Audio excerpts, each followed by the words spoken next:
مشرف صاحب کیا حال ہے آپ کی بیگم صاحبہ کا؟ گھر آ گئی ہیں؟ چھالے جو تھے پاؤں کے نیچے رسٹ آف دی تھی ان کو؟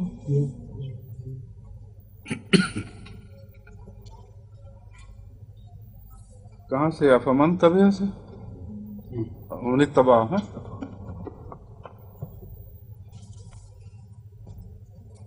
اعوذ باللہ من الشیطان الرجیم بسم اللہ الرحمن الرحیم افمن اتبع رضوان اللہ کمن باء بسخط من اللہ ومأواہ جہنم وبئس المصیر ہم درجات عند اللہ واللہ بصیر بما یعملون.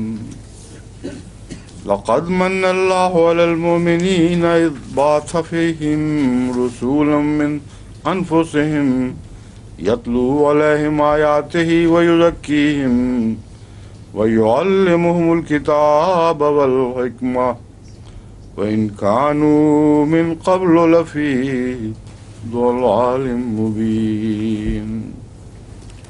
أولما أصابتكم مصيبة قد أصبتم مثلها قلتم أنّ هذا قل هو من عند أنفسكم إن الله على كل شيء قدير. وما أصابكم يوم التقى الجمعان فبإذن الله وليعلم المؤمنين وليعلم الذين نافقوا وقيل لهم تعالوا قاتلوا في سبيل الله أو ادفعوا قالوا لو نعلم قتالا لاتبعناكم هم للكفر يومئذ أقرب منهم للإيمان يقولون بأفواههم ما ليس في قلوبهم والله أعلم بما يكتمون.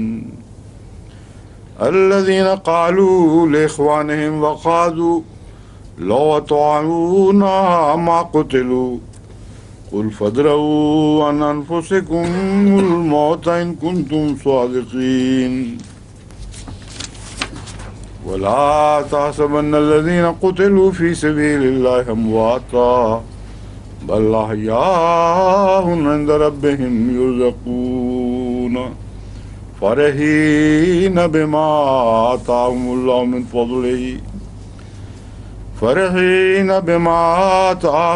من فضله ويستبشرون بالذين لم يلحقوا بهم من خلفهم ألا خوف عليهم ولا هم يحزنون.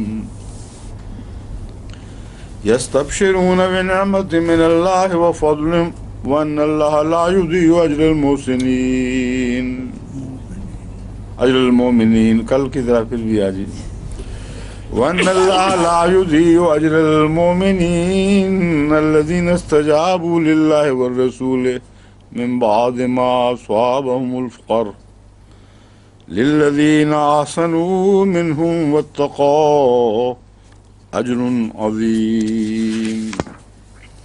الذين قال لهم الناس إن الناس قد جمعوا لكم فاخشوهم فزادهم إيمانا وقالوا حسبنا الله ونعم الوكيل فانقلبوا بنعمة من الله وفضل لم يمسسهم سوء واتبعوا رضوان الله والله ذو فضل عظيم. إنما ذلكم الشيطان يخوف أولياءه فلا تخافوهم وخافون إن كنتم مؤمنين. ولا يحزنك الذين يسارعون في الكفر إنهم لن يضروا الله شيئا يريد الله ألا يجعل لهم حظا في الآخرة ولهم عذاب عظيم. إن الذين اشتروا الكفر بالإيمان لن يضروا الله شيئا ولهم عذاب أليم.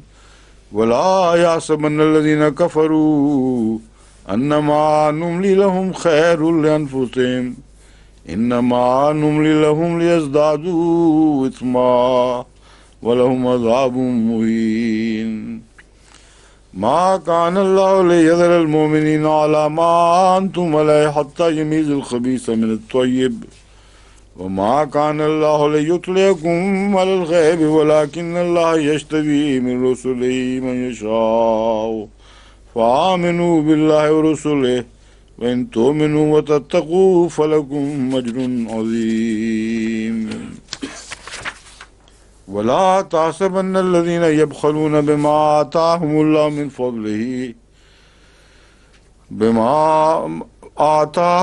من فضله هو خيرا لهم بل هو شر لهم سيطوقون ما بخلوا به يوم القيامة ولله ميراث السماوات والأرض واللہ بما تعملون خبیر.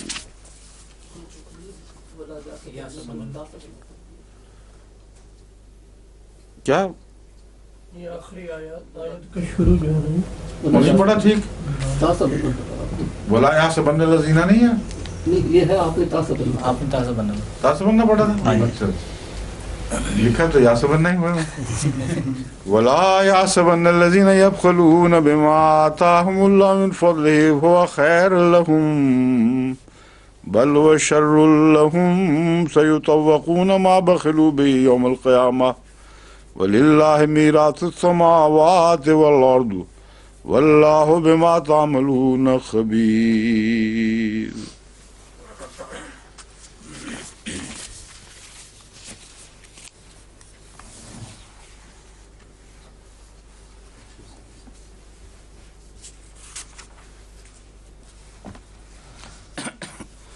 افمن اتبع رضوان اللہ کمن باء بسخط من اللہ ومأواہ جہنم وبئس المصیر. افمن پس کیا وہ اتبع رضوان اللہ جس نے اللہ کی رضا کی پیروی کی یا اس کے پیچھے چلا، کمن باء بسخط من اللہ اس جیسا ہو سکتا ہے کہ جو لوٹا اللہ کی ناراضگی کے ساتھ، وہ ماواہ جہنم اور اس کا ٹھکانہ جہنم ہے، وہ بئس المصیر اور کیا ہی برا ٹھکانہ ہے. یہاں من یغلل، اس سے پہلے من یغلل کی بات ہو رہی تھی کہ من یغلل یات بما غل یوم القیامہ، کہ جو شخص کسی قسم کی خیانت سے کام لیتا ہے، جو بھی خیانت کرے گا اس کا بار، اس کا طبی نتیجہ جو اس کی سزا کی صورت میں ہوگا، وہ قیامت کے دن اس کا بوجھ بنے گا اور وہ ساتھ لے کر آئے گا. ثم توفی کل نفس ما کسبت، یہ پہلے ہو چکی ہے آیت، اسی تعلق میں ہے. افمن اتبع رضوان اللہ کمن باء بسخط من اللہ، کیا وہ شخص جو اللہ کی رضوان چاہتا ہے اس شخص کی طرح ہو سکتا ہے کہ جو خدا تعالیٰ کی ناراضگی لے کر لوٹے اور اس کا ٹھکانہ جہنم ہو. یہاں انبیاء کا ذکر چونکہ چل رہا تھا، اس میں ان کی ایک اور دلیل دی گئی ہے ان کی معصومیت کی، کہ وہ جو رضا کی خاطر جینے والے لوگ ہیں وہ ناراضگی لے کر قیامت کے دن خدا کے حضور نہیں لوٹ سکتے. بس انبیاء کے ساتھ بددیانتی کا تصور کا بھی تصور نہیں ہو سکتا. ناممکن ہے کہ انبیاء کسی معنی میں بھی بددیانتی کریں، کیونکہ وہ تو اللہ کی رضا کی خاطر جیتے ہیں اور اسی کی پیروی کرتے ہیں.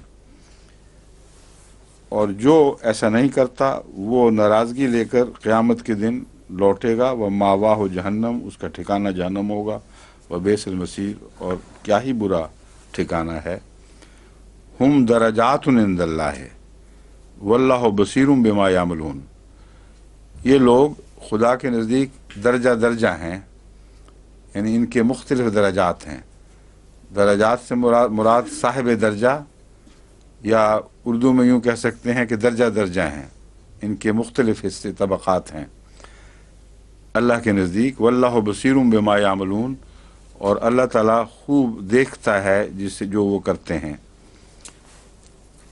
اس میں ہر قسم کے لوگ بھی، نیک اور بد سب شامل ہیں، سب کے درجات ہیں۔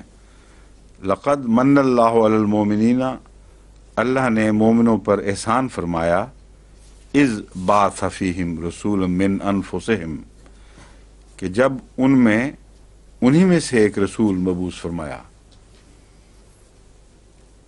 اللہ نے مومنوں پر احسان فرمایا، اذ بعث فیہم رسولا من انفسہم، انہی میں سے ایک رسول مبعوث فرمایا۔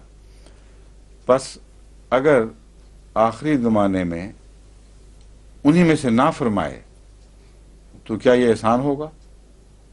اگر پہلوں سے ایک رسول پکڑ لائے اور محمد رسول اللہ علیہ وسلم کی امت میں انہی میں سے پھر مبعوث نہ فرمائے، تو اس آیت سے پتہ چلتا ہے کہ وہ پھر وہ احسان نہیں ہوگا۔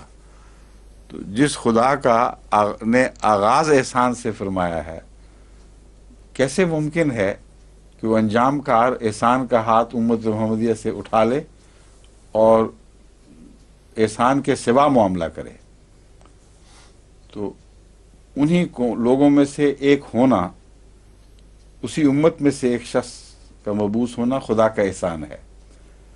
تبھی امامکم منکم کی حدیث کا حضرت مسیح موعود علیہ الصلوۃ والسلام نے یہ ترجمہ فرمایا اور اس بات پر زور دیا کہ دراصل تم میں سے تمہارا امام فرمایا گیا ہے، اور یہ خوشخبری ہے، گویا کہ پہلے بھی تمہیں میں سے تمہارا رسول چنا گیا تھا، غیر قوموں سے لا کر تم پر نہیں قائم کیا گیا تھا۔ اب تم کا جو لفظ ہے وہ امت محمدیہ پر آئے گا، اور امت محمدیہ کے اعتبار سے تم میں سے تمہارا رسول ہوگا، باہر سے نہیں آئے گا، گویا کہ اس احسان کی تکرار ہوگی۔ یتلو علیہم آیاتہ، وہ ان پر اللہ کی آیات کی تلاوت فرماتا ہے، یزکیہم، اور ان کا تزکیہ فرماتا ہے، ان کو پاک کرتا ہے، ویعلمہم الکتابہ، اور کتاب کی تعلیم دیتا ہے، والحکمہ، اور حکمت کی بھی تعلیم دیتا ہے۔ تعلیم کتاب کرتا ہے اور حکمت بتاتا ہے، مگر تعلیم کے لفظ کو کتاب اور حکمت دونوں کے لیے برابر استعمال فرمایا ہے۔ فعل ایک ہے اور اس کے مفعول دو ہیں، یعلمہم الکتابہ و یعلمہم الحکمہ۔ صرف کتاب کا علم دے کر اسی پر اکتفا نہیں کرتا، بلکہ اس کے اندر پوشیدہ حکمتیں اور اس کے فلسفے بھی ان کو سمجھاتا ہے۔ وَإِن كَانُوا مِن قَبْلُ لَفِي ضَلَالٍ مُبِينٍ، اور اگرچہ یعنی یہ دوسرے لفظ میں کیسے، باوجود اس کے کہ وہ اس سے پہلے کھلی گمراہی میں مبتلا تھے۔ ہاں جی، کیا پہلے کبھی کوئی نبی غیر قوم سے آیا؟ کبھی کوئی ہے ہسٹری میں کہ کوئی اپنی غیر قوم سے کوئی نبی آیا ہو، جس قوم کا ہو، یعنی اس سے دوسری قوم میں آیا ہو؟ ہاں، اس سوال کا ایک اور بھی سوال بنے گا کہ حضرت محمد رسول اللہ صلی اللہ علیہ وسلم کیا صرف عربوں کے نبی تھے؟ اس لیے یہاں لفظ امین کا ترجمہ صرف عرب کرنا غلط ہے۔ میں نے ایک موقع پہ پہلے بھی توجہ دلائی تھی کہ امیین سے تمام دنیا کی امی ہونے کی حالت ہے، تمام دنیا جہالت میں مبتلا تھی۔ اس وقت اس اندھیری رات میں محمد رسول اللہ علیہ وسلم انہی میں سے اٹھے اور معلم بن گئے، کیونکہ آپ پر وحی ہوئی اور وحی کی برکت سے۔ تو وہاں بھی دراصل قوم مراد نہیں ہے، عرب قوم، حالانکہ لوگ اس کا ترجمہ عرب قوم ہی کرتے ہیں۔ اگر یہ کیا جائے تو پھر آپ کا تمام دنیا کا رسول ہونا، یا ایھا الناس انی رسول اللہ الیکم جمیعا کا دعویٰ جو ہے، اس پہ کچھ حرف آ جاتا ہے، اور غیر قومیں یہ کہہ سکتی ہیں کہ جس قوم کا تھا، جس قوم میں سے چنا، اسی کے لیے تھا، ہمارے لیے نہیں ہے۔ بس قرآن کریم نے عربوں کا رسول تو کہیں بھی نہیں فرمایا، فرمایا کہیں؟ پھر امیین کا ترجمہ عرب کرنا جائز ہی نہیں، اس لیے دماغ اس طرف جاتا ہے پہلے، یعنی ان معنوں میں جاتا ہے کہ عربوں میں وہ جہالت بطور خاص پائی جاتی تھی جو سب دنیا میں پھیلی ہوئی تھی، تو اس جہالت کا وہ اس وقت مرقع بنے ہوئے تھے۔ اس پہلو سے اولین طور پر عرب مخاطب ہو سکتے ہیں، اس کا انکار نہیں، مگر بحیثیت عرب نہیں بلکہ بحیثیت امی، اور اللہ تعالیٰ وہیں اسی قوم میں بھیجتا ہے جہاں اس قسم کی جہالت زیادہ ہو۔ اب حضرت مسیح موعود علیہ الصلوۃ والسلام کو بطور پنجابی نبی کے نہیں بھیجا، مگر امیت کے لحاظ سے، امی ہونے کے اعتبار سے ہندوستان میں سب سے زیادہ جاہل جگہ پنجاب تھی، اور پنجابی ڈھگا بھی لوگ کہتے تھے، اور ہندوستان کے دوسرے سب صوبے پنجاب پر جہالت کے تان کرتے تھے۔ تو جو سب سے زیادہ ان ذہن سمجھے جاتے تھے، موٹے ڈگ انسان سمجھے جاتے تھے، یہاں تک کہ جاٹ ایک قوم ہے مگر جاٹ قوم بھی موٹی عقل کا نشان بن گئی تھی، حالانکہ ان میں بڑے بڑے بصیرت والے لوگ پیدا ہوئے بعد میں۔ اس وقت تک کوئی ایسا خاص عظیم الشان انسان آپ کو جاٹوں میں دکھائی نہیں دیتا، لیکن مسیح موعود علیہ السلام کے آنے کے بعد جو روشنی پھیلی ہے اس میں بڑے بڑے صاحب علم ہوئے، پھر ان کی قیادت ان کے ہاتھ میں آ گئی، سیاست ان کے ہاتھ میں آ گئی۔ بس اس پہلو سے امیین کا مضمون دراصل وہاں بھی چسپاں ہو رہا ہے، حضرت صلی اللہ علیہ وسلم کی بعثت ثانیہ پر بھی، کہ اس وقت بھی چنا وہاں سے جو جگہ جہالت کا گڑھ تھی، مگر پنجابیت کے طور پر نہیں، نہ عرب ہونے کے اعتبار سے۔ امیت یا امیت جو بھی لفظ کا بنے گا، کیا کہیں گے اس کو، امی ہونا، اس کا اردو میں تو کوئی امیت نہیں کہا جا سکتا۔ امی ہونا کسی قوم کا نشان نہیں ہے، بلکہ بعض دفعہ بعض قومیں اس نشان کا مظہر بن جاتی ہیں اور بطور خاص مظہر بن جاتی ہیں۔ اس زمانے میں جب نزول قرآن ہوا ہے، جب رسول اللہ صلی اللہ علیہ وسلم مبعوث ہوئے، تو عرب قوم امی ہونے کے لحاظ سے اپنے درجہ کمال کو پہنچی ہوئی تھی اور سارے زمانے کا نمائندہ ہونے کا حق رکھتی تھی۔ اس پہلو سے ان میں سے نبی بھیجا اور ساری دنیا کو معلم بنا دیا۔ ہمارے زمانے میں پنجاب، جو مسیح موعود علیہ السلام کے زمانے کا پنجاب ہے، وہ کئی پہلوؤں سے امی ہونے کا بطور درجہ اولا حق رکھتا تھا کہلانے کا۔ سکھا شاہی کہاں ہوئی تھی؟ پنجابی میں ہوئی تھی، اور وہ ایسی چیز تھی جس کو خود سکھ بھی تسلیم کرتے ہیں کہ عجیب حالت تھی۔ ایک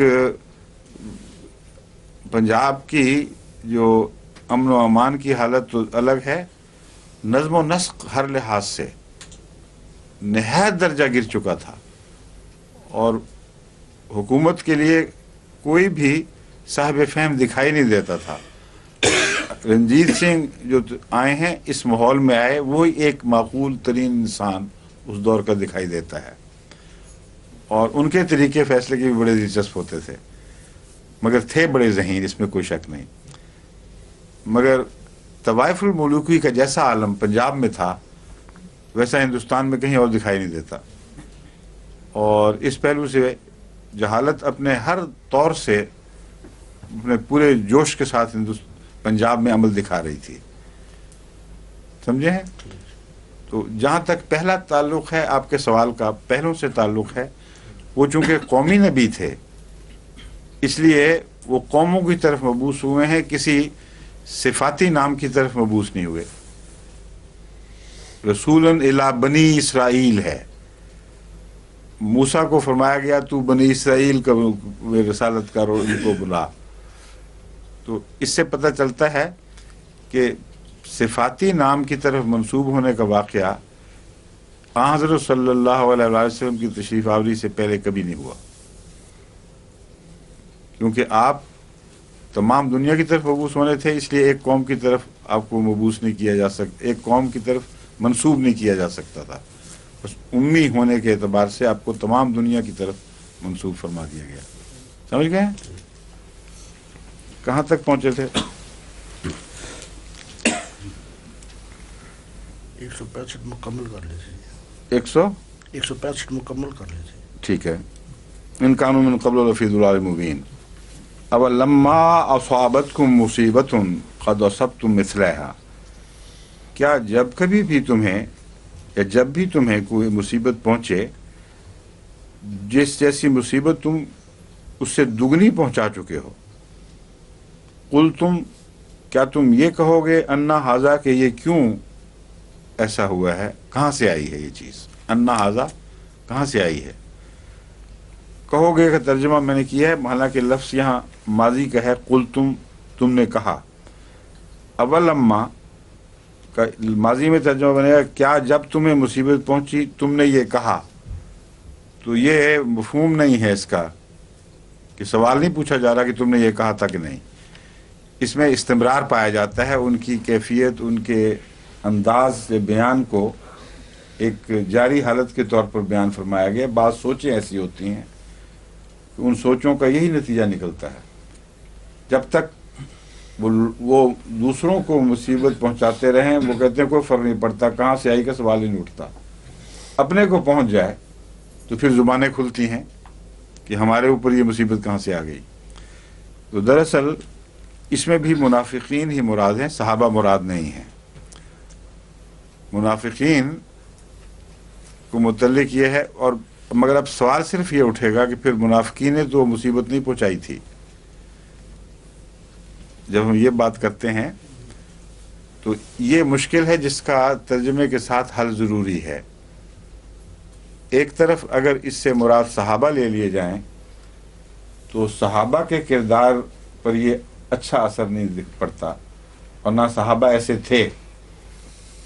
ایک بھی صحابی جو رسول اللہ صلی اللہ علیہ وسلم کا مخلص صحابی اور جو صاحب ایمان جو ہونا جس کا ثابت ہے، اس نے حضرت صلی اللہ علیہ وسلم سے یہ سوال نہیں کیا کہ یہ مصیبت ہمیں کیوں پڑ گئی، بلکہ وہ ہر مصیبت میں چھلانگیں لگانے کے لیے تیار تھے. دوسرے دن پھر جب بلایا گیا پھر بھی حاضر ہو گئے.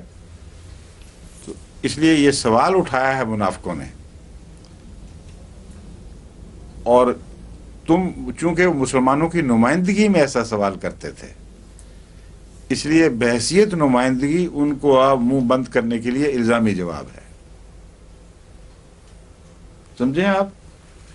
وہ جو دگنی مصیبت پہنچائی تھی وہ انہوں نے نہیں پہنچائی تھی، سوال کرنے والوں نے، وہ پہنچائی تھی صحابہ نے. اور اب یہ ان کا نمائندہ بن کے بات کر رہے ہیں اپنی طرف سے کہ ہمیں کیوں مصیبت پہنچی. تو اللہ فرماتا ہے کہ اگر تم یہ بات کرتے ہو تو کل تو تم دگنی مصیبت ایسی پہنچا چکے ہو اگر تم انہی میں سے ہو. اب تمہیں کیا حق ہے یہ کہنے کا. لیکن در حقیقت یہ مصیبت جو ہے وہ تمہاری وجہ سے ہی پہنچی ہے. آگے یہ بیان ہے، قل هو من عند انفسکم. یہ جو مصیبت پہنچی ہے صحابہ کو اور خدا کے نیک بندے بھی شامل ہو گئے، یہ تم معترضین کے طرز عمل کی وجہ سے پہنچی ہے. تمہاری اندرونی کمزوریاں ہیں جنہوں نے وہ گل کھلائے جن کے نتیجے میں یہ مصیبت واقع ہوئی ہے. اس مضمون کو سمجھیں تو پھر اگلی آیات کے ساتھ اس کا، دوسری آیات کے ساتھ اس کا کوئی تضاد نہیں رہتا. دوسری آیات میں جہاں تقدیر الہی کی بات ہو رہی ہے، اللہ فرماتا ہے کہ سب کچھ اللہ ہی کی طرف سے آتا ہے، مگر بعض صورتوں میں اپنی بدعمالیاں خود اپنے لیے ایک برا نتیجہ بن جاتی ہیں. یہاں صحابہ کی نعوذ باللہ اعمال کا ذکر نہیں، ان معترضین کے اعمال کا ذکر ہے جو یہ کہتے تھے کہ ہمیں تو کوئی مصیبت نہیں پہنچنی چاہیے، ہمیں ہر چیز سے مستثنا ہونا چاہیے، جو بری چیزیں ہم سے مستثنا ہونا چاہیے. تو جواب اس کا یہ ہے کہ پھر اگر یہ بات ہے تو پھر تمہارے ہی کردار کی وجہ سے، تمہارے ہی نفاق کی وجہ سے وہ تکلیف پہنچی ہے. اور یہ واقعہ ہے کہ ان کا نفاق جو تھا اس کی وجہ سے ایک بڑی قوم مسلمانوں کو چھوڑ کر الگ ہو گئی، اور جو روب کا تھا